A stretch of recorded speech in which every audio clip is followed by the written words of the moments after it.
आप सभी का आपके अपने चैनल नयन कोचिंग क्लासेस में स्वागत है। मैं लेकर आया हूं क्लास 10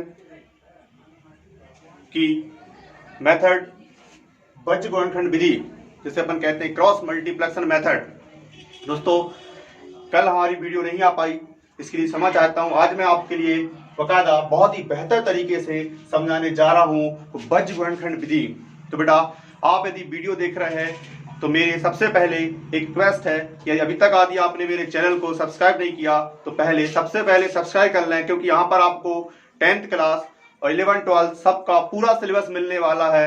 और मेरे लिए कुछ नहीं चाहिए, बस आपका एक सब्सक्राइबर, शेयर और एक लाइक चाहिए भाई। लाइक करते रहना। तो चलिए मैं स्टार्ट करता हूं आपके लिए। क्लास 10th का मेथड है बज्र गुणनखंड विधि, क्रॉस मल्टीप्लेक्शन मेथड। बहुत ध्यान समझना भाई, होता क्या है। आप इस मेथड में समझेंगे, ये अपने जो है वो रेखिक समीकरण है। क्या है? रेखिक समीकरण। इस चैप्टर का नाम था दो चर वाले रेखिक समीकरण। तो होता क्या है, आप जब इनका ग्राफ बनाएंगे, आलेख, इन समीकरणों को हल करके आलेख बनते हैं, ग्राफ बनाते हैं, तो ग्राफ में हमें दो रेखाएं प्राप्त होती हैं। और वो रेखाएं हमें जो प्राप्त होती हैं तो तीन कंडीशन में से कोई एक कंडीशन को फॉलो करती हैं। अब वो कैसी कंडीशन होती है वो मैं आपको समझा रहा हूं, ध्यान समझना भाई। अब मान लो आपने इनका ग्राफ बनाया, एक नंबर का ऑब्जेक्ट आता भाई, यहां से 100% की गारंटी है एक नंबर का ऑब्जेक्ट आएगा। कंडीशन समझ ली ध्यान से, बस वीडियो अंत तक जरूर देखना है, इस बात का ध्यान रखना। तो मैं आपको समझा रहा था कि ये रेखिक समीकरण जो है, ये आलेख की जब इनके बनते हैं तो आपको दो प्रकार की रेखाएं प्राप्त होती हैं। अब वो रेखाएं कैसी होती हैं? आपने दो रेखाएं बनाई, ग्राफ बनाया, मान लो वो एक दूसरे को क्रॉस कर रही हैं, क्रॉस करती हैं, तो उनको हम कहते हैं कि वो प्रतिच्छेदी रेखाएं हैं। क्या है? एक दूसरे को क्रॉस कर रही हैं तो वो कहलाएंगे आपकी प्रतिच्छेदी रेखाएं। ठीक है भाई। अब बात आती है कि रेखाएं जब प्रतिच्छेद करती हैं तो निकाय के समीकरणों के हल होते हैं। कौन से हल होते हैं? अद्वितीय हल होते हैं। कौन से हल होते हैं? अद्वितीय हल होते हैं। कब होते हैं? जब रेखाएं एक दूसरे को क्रॉस करती हैं, और जिस बिंदु पे क्रॉस करती हैं वही बिंदु क्या होता है, वही बिंदु जो है वही आपके रेखिक समीकरणों का हल होता है। जिस बिंदु पे वो क्रॉस करती हैं वही बिंदु उस रेखिक समीकरणों के हल होते हैं। जैसे मान लो आपने रेखाएं बनाई और वो रेखाएं बिंदु 3 और 4 पे क्रॉस कर रही हैं, तो x का मान 3 और y का मान क्या आएगा भाई? 4 आ जाएगा। ठीक है। एक कब कंडीशन होती है, हम ग्राफ बनाते हैं, तो आपका 3.1 3.2 यही है, ग्राफ से हल करना है। तो आपके लिए कुछ नहीं, मैं आपको शॉर्टकट में बता दे रहा हूं कि जब आप ग्राफ बनाएंगे तो आपको दो प्रकार की लाइन मिलेंगी। ठीक है। यदि प्रतिच्छेदी कर रही हैं तो समझ जाइए कि निकाय के कैसे हल है? अद्वितीय, यूनिक सॉल्यूशन है, इनके अलावा कोई हल नहीं। कहां के? जिस बिंदु पर प्रतिच्छेद कर रहे हैं वही आपके हल होंगे भाई। फिर मान लो प्रतिच्छेदी नहीं आती तो अब कौन सी आएंगी? इनको नोट डाउन करते जाना भाई। प्रतिच्छेदी रेखाएं, यदि प्रतिच्छेदी रेखाएं हैं तो कौन से हल होंगे? अद्वितीय हल। पूछ सकता हूं आपसे कि रेखिक समीकरण प्रतिच्छेदी रेखाओं को प्रदर्शित करते हैं तो निकाय के कौन से हल होंगे? तो आंख बंद कर बोल देना भाई, अद्वितीय हल होंगे, यूनिक सॉल्यूशन होंगे।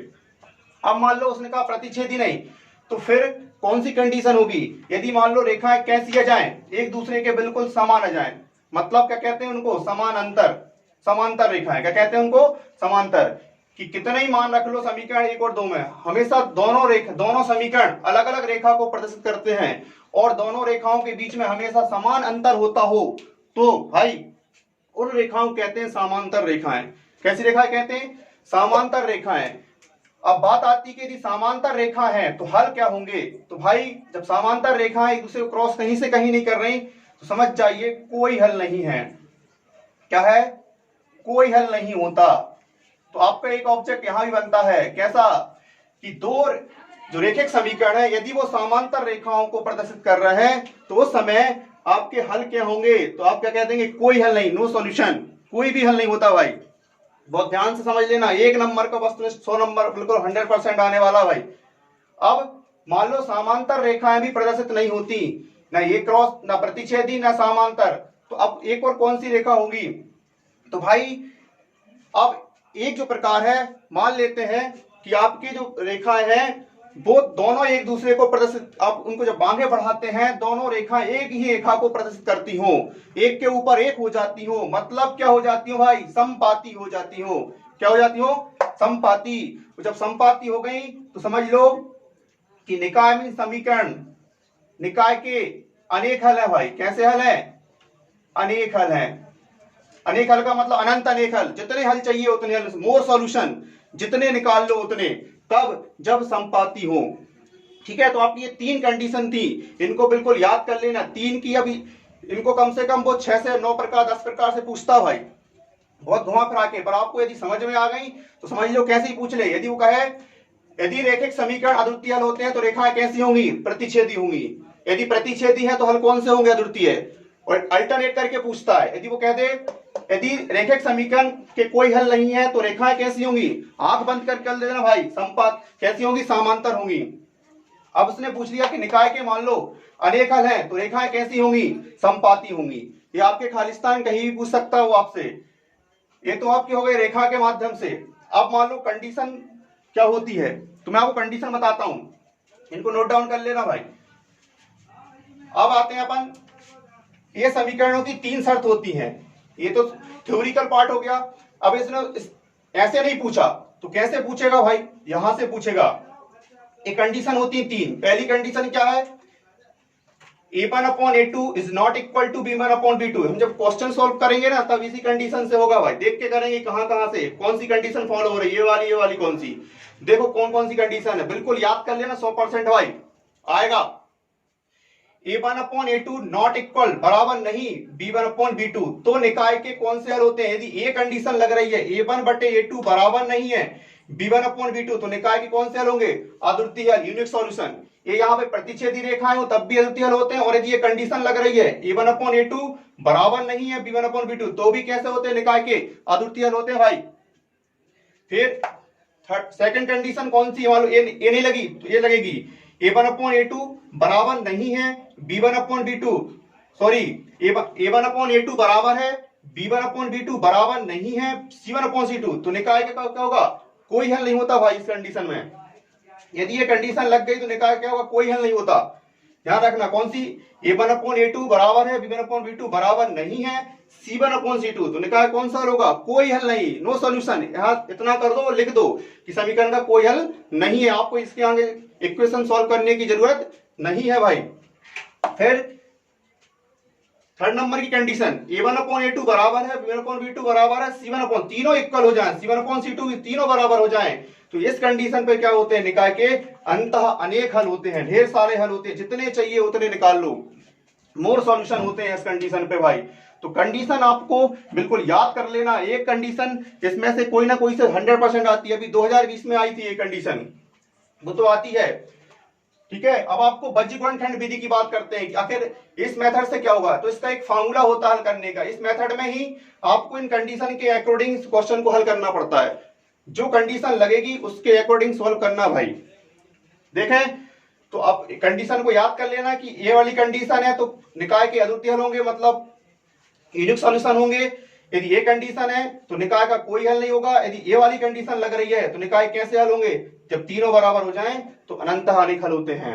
अब बात आई, पता चला उसने इन सब में से कुछ नहीं पूछा, अब उसने एक नया शब्द पूछ लिया, क्या भाई, संगत और असंगत पूछ लिया उसने। बहुत ध्यान समझना, वीडियो अंत तक देखना है ना, तो बज्रगुणनखंड तुम्हारी इस वीडियो में कंप्लीट हो जाएगी, जिंदगी में दोबारा कभी देखने की जरूरत नहीं पड़ेगी भाई। संगत असंगत, अब मान लो इतना कुछ मैंने पढ़ाया नहीं पूछा, उसने आपको नया शब्द पूछ लिया संगत संगत, कहोगे यार ये कहां से आ गया, तो चिंता मत करना भाई, ये बता देता हूं अभी कभी। अब उसने पूछ लिया कि यदि निकाय के अद्वितीय हल है तो समीकरण रेखिक समीकरण होंगे, संगत या असंगत। तो भाई यदि हल है, कोई सा भी हल हो, चाहे अनंत अनेक हल हो चाहे अद्वितीय हल हो, हल होना चाहिए बस। तो उस समय आपका जो निकाय होते हैं, समीकरण जो होते हैं वो क्या होते हैं भाई, संगत। तो आपकी पहली कंडीशन और लास्ट कंडीशन वाली दो कंडीशन पे निकाय क्या होता है, आपका संगत होता है। यदि अद्वितीय हल है तो समीकरण जो होंगे वो आपके संगत होंगे, और थर्ड वाली कंडीशन फॉलो हो रही है कि अनंत अनेक हल है तब भी क्या होगा भाई, संगत होगा। अब बचा क्या आपका असंगत। ये कहां होगा? तो देख लो, यदि कोई भी हल नहीं है तो आप बोल दो कि निकाय कैसा है? असंगत है। तो ये आपके प्रकार हो गए। इसमें से आपका 1 नंबर का वस्तुनिष्ठ बाहर कहीं नहीं जाएगा भाई, ठीक है। तो आपको संगत संगत ध्यान रखना। संगत कहां होता है? हल बस होना चाहिए, चाहे वो आपका आदुर्ती हल हो, चाहे वो आपका कोई हल ना हो, सॉरी अनंत अनेक हल हो, तो यहाँ पे क्या होगा? वो आपका संगत होगा। यदि कोई हल नहीं है तो क्या होगा? असंगत होगा, ठीक है। अब मैं इसका आपको बज्रगुणनखंड विधि का आपको बताता हूं, सूत्र फार्मूला बताता हूं कैसे करेंगे। तो इसको नोट डाउन जरूर करते रहे ताकि आपको प्रॉब्लम ना जाए। वीडियो अंत तक देखना भाई, बज्रगुणनखंड पूरी समझ में जाएगी। चलिए, तो इसका फॉर्मूला याद करना नहीं है आपको, बस देख लेना, ट्रिक माध्यम से बता दे रहा हूं। फॉर्मूला कभी याद नहीं करना पड़ेगा आपको। तो मैंने अभी आपको एक इक्वेशन लिखी थी, a1x plus b1y plus c1 बराबर 0, a2x plus b2y plus c2 बराबर 0। भाई सूत्र बताने जा रहा हूं, बहुत ध्यान से देखना, कभी याद नहीं करना पड़ेगा। x equal to y equal to 1/, ये लिख लो पहले, x के बटे x का कोफिशिएंट क्या है भाई? x का गुणांक क्या है? यहाँ पर a है। क्या है x का गुणांक? a। तो a को भूल जाओ, बचा क्या भाई आपका? bc। यहाँ पे लिख दो bc माइनस bc। बहुत ध्यान से देखना, थोड़ा सा मजाक है। y का गुणांक क्या भाई? b। तो b को छोड़ दो, क्या लिखेगा आपका यहाँ पे? ca minus ca। यहाँ पे c पे खत्म हो रहा है तो सेकंड c पे स्टार्ट करना है भाई, ये भी याद रखना। बहुत से ac लिख देते हैं, थोड़ा सा वहां माइनस पॉइंट आ जाता है, परंतु यहां पर bc माइनस bc तो c से स्टार्ट करो। अब ये वाला एक अचर बोलते हैं इसको, अचर कौन है यहाँ पे? c। तो c के बटे क्या आएगा भाई? तो c को छोड़ दें, यहाँ पे क्या हो रहा है? a से स्टार्ट, c को छोड़ देंगे कौन बचेगा? abc में से c चला गया तो कौन बचा भाई? ab। तो यहाँ पे लिख दो ab माइनस ab। देखो फॉर्मूला बता देता हूं मैं आपको, जस्ट अब भी। तो आपको कुछ नहीं करना है, यहाँ पे 12 21 लगा दो बस। क्या लगा दो भाई? 12 21 बन गया फॉर्मूला। बिल्कुल याद नहीं करना, x के अपॉन bc माइनस bc लिखा, y के अपॉन ca माइनस ca लिखा, 1 के अपॉन ab माइनस ab लिखा, और क्या लगा दिया आपने? 12 21। फॉर्मूला क्या बन गया आपका? x upon b1 c2 minus b2 c1 बराबर y upon c1 a2 minus c2 a1 equal to 1 upon a1 b2 minus a2 b1। तो फटाक से इसको नोट डाउन कर लो भाई, ये तो बिल्कुल याद रहना चाहिए। याद नहीं होगा तो घबराना नहीं, मेरी ट्रिक से बना लेना जैसे मैंने बनाया है। लिख लिया भाई? इस पे अकॉर्डिंग मैं आपको एक क्वेश्चन करा दूंगा तो आपकी प्रॉब्लम खत्म हो जाएगी। बहुत ध्यान समझना भाई, फॉर्मूला 100% याद कर लेना। बस बज्रगुणनखंड की 2 वीडियो खत्म हो जाएगी आज और कल खत्म हो जाएगी भाई, है ना। तो आपका एक क्वेश्चन करा देता हूं बज्रगुणनखंड विधि से। पेपर में लिखा है तो ही करना, नहीं तो जिस आप फ्री हैं फिर पेपर में, यदि उनमें लिखा आ गया कि बज्रगुणनखंड से करना तो ही तो करना है, बाकी फिर आप फ्री हैं, जो विधि आपको अच्छी लगती हो। 3 विधि पढ़ा चुका मैं। चलिए आपका क्वेश्चन है 2x plus y equal to 5 और आपका सेकंड फिर 3x प्लस 2y बराबर 8। ये आपकी इक्वेशन फर्स्ट, ये आपकी इक्वेशन सेकंड। थोड़ा सा भाई बदल रहा हूं, है ना। ये आपके बराबर में लिखा है उसमें पुस्तक में, तो मैं आपको बता देता हूं क्या चेंजेस कर रहा हूं। यहां पर 5 का पक्षांतर करके इक्वल टू 0 ला रहा हूं भाई। यहां से 3x प्लस 2y माइनस का 8 बराबर 0, ये मैंने बदल दिया भाई। यहां पे ध्यान समझना, करना क्या है? समीकरण 1 की तुलना a1x plus b1y plus c1 बराबर 0, अभी जो लिखे थे ना, एवं इनकी कंपेयर कर रहे हैं अपन। समीकरण 2 की तुलना a2x plus b2y plus c2 बराबर 0 से करने पर कंपेयर कर देंगे भाई। समीकरण 1 के लिए a1 b1 c1 आ जाएगा, तो x का जो गुणांक है वो a1 का मान आएगा 2 और y के सामने कुछ नहीं है तो इसका गुणांक कितना मानते? 1, और c1 का मान कितना आएगा भाई? -5। बज्र गुणनखंड में करते वक्त ध्यान रखना, जो अचर पद है इस बराबर के इस तरफ लिखा हो तो पक्षांतर करके इस तरफ कर लेना भाई, आंसर 100% सही आएगा, प्लस माइनस की प्रॉब्लम नहीं आएगी। यदि यहाँ लगा लेते हो तो फॉर्मूला यदि ये लगाओगे तो माइनस प्लस की प्रॉब्लम हो जाती है। समीकरण 2 की तुलना इससे करने पर a2 बराबर 3, b2 बराबर 2, c2 बराबर -8। भाई चलिए अब हम कंडीशन फॉलो करेंगे, वो 3 कंडीशन वैसे देखते हैं, इनको अपॉन में करो, a1/a2 बराबर कितना आएगा 2/3, इसको अपॉन में करो b1/b2 बराबर कितना 1/2, इसको अपॉन में करो, अनुपात निकालो इनका अनुपात, माइनस का 5 माइनस कट रहा है पर जो जरूरत नहीं है काटने की, हमें उनसे कोई मतलब नहीं है, क्योंकि यहां पर देखो 2/3 और 1/2, क्या ये दोनों बराबर है? नहीं है। लिखेंगे चूंकि a1/a2 बराबर नहीं है b1/b2 के, ये वाली कंडीशन पहले ही लग गई। सबसे पहले इन दोनों को देखना है, यदि ये दोनों बराबर हैं तो फिर इसको देखना है, सेकंड कंडीशन पे जाना है। अब मान लो फर्स्ट भी नहीं लग रही, सेकंड भी नहीं लग रही, तो कौन सी लगेगी? थर्ड लगेगी। थर्ड क्या होती? तीनों बराबर होते हैं ना भाई। तो बुक से प्रैक्टिस करना, एक क्वेश्चन है यहां पे लिखेंगे, तो निकाय के कैसे हल है भाई? अद्वितीय हल है। कैसे हल है? यूनिक सॉल्यूशन है। अद्वितीय हल है तो आपका सिर्फ अद्वितीय हल हो तो ये वाला सूत्र जो अभी बताया था इसके पहले वो ही लगाना है, इसके अलावा और कहीं हल करना ही नहीं है आपको। यदि कोई हल ना हो तो वहां पे लिख के छोड़ देना, मत करना। और अनंत अनेक हल है तब भी लिख के छोड़ देना भाई, कोई हल है ना, इसमें ही आपको आगे बढ़ना है। चलिए मैं सूत्र बताता हूं यहाँ पे आपको। एक्स के बटे क्या लिखा था अपन ने? BC minus BC. बाय के बटे क्या लिखा था भाई अपन ने? CA minus CA. और एक के बटे क्या लिखा था अपन ने? A B minus A B. क्या लगा दो भाई? 12 21 बन गया ना। कभी याद नहीं करना। एक्स अपॉन b1, यहां से मान ए वाले मान देख के रखना है यहाँ पे फटाफट। मान रख दो, b1 का मान कितना? 1, c2 का मान कितना भाई? -8। कैलकुलेशन सही करना है यहाँ पर। माइनस b2 का मान कितना? 2। c1 का मान कितना भाई यहाँ पे? -5 इक्वल टू बाय अपॉन है ना, y के अपॉन कौन है? c1 का मान कितना भाई? -5। फिर a2 का मान कितना? ये लिखा a2 बराबर 3। मान बहुत ध्यान से पुट करना है यहाँ पे। माइनस c2 का मान कितना? -8। फिर इसके बाद क्या? a1 का मान कितना? 2 बराबर 1। यहां ध्यान समझना भाई है ना थोड़ा सा। a1 b2, a1 का मान कितना है? 2, a1 का मान 2 और b2 का मान भी कितना है? 2।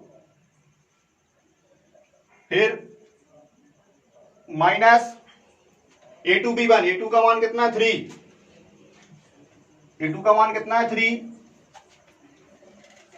और a2 b1 का मान कितना है? 1। यहां पे आएगा 3 के गुणा में 1 लिखा हुआ है, ये 3 के इंटू में 1 है। अब आपका इतनी बड़ी स्टेप नहीं जाएगी, छोटी हो जाएगी भाई। बट वीडियो अंत तक देखना और शेयर जरूर कर देना भाई, सभी दोस्तों के पास पहुंचा देना। 8 का 1 में गुणा करेंगे, 8 एकम 8 है ना, माइनस का 8 आएगा जी, और जे वाला माइनस, जे वाला माइनस, माइनस माइनस क्या हो जाएगा भाई? प्लस। 5 का 2 में 10 गुणा हो जाएगा। y अपॉन 5 का 3 में कितना आएगा? 15। जे वाला माइनस, जे वाला माइनस क्या हो जाएगा भाई? प्लस। 8 दूनी 16 बराबर 1/2 का 2 में करेंगे भाई 4, और 3 का 1 होगा तो 3 एकम 3। अब तो बहुत सरल हो गया। 10 में से 8 गए 2, प्लस का बचेगा क्योंकि 10 बड़ा है। 16 में से 15 का 1 प्लस का इक्वल टू कितना आएगा भाई? 4 में से 3 गया 1।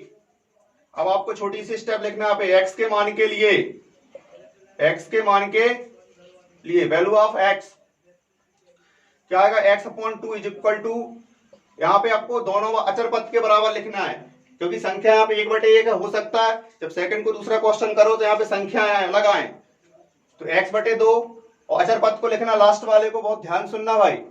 फिर आपको यहाँ पे त्रिया गुणा करना है। x का 1 में तो कितना आएगा? 1 का x में होगा तो 1 ही x आएगा, 2 का 1 में कितना आएगा? 2। ये आपका काय का मान आ गया? x का मान आ गया। अब बचा काय का मान भाई आपका? y के मान के